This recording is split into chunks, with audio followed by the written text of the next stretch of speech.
Understanding the role of a building manager. Hello and welcome, everyone. Today, we're diving into the role and responsibilities of a building manager. This term might sound straightforward, but there's a lot that goes into this position.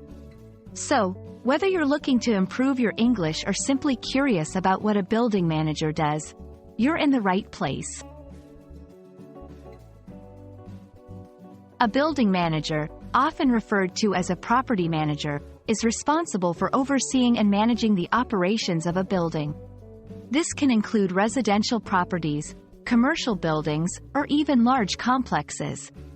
The primary role of a building manager is to ensure that the building is a safe, well-maintained, and pleasant place for its occupants.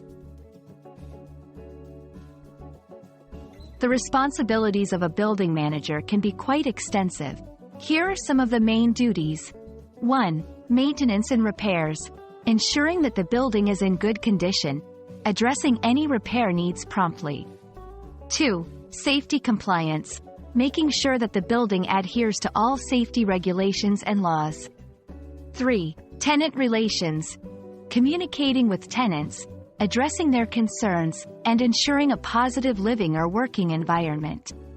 4. Financial management, handling the budget, rent collection, and other financial aspects related to the building. To be an effective building manager, one needs a specific set of skills. 1. Communication skills, being able to clearly convey information to tenants, staff, and possibly the building owners. 2. Organizational skills, managing multiple tasks and maintenance schedules efficiently. 3. Problem-solving skills, addressing and resolving issues that arise within the building promptly and effectively. 4. Technical knowledge, understanding basic repair work, systems in the building, and when to call in professionals. A building manager plays a crucial role in ensuring the smooth operation of a building and the satisfaction of its occupants. It's a position that requires a mix of interpersonal skills, organizational ability, and practical knowledge. We hope this video has given you a clear understanding of what being a building manager entails. Thank you for watching, and we hope you found this informative.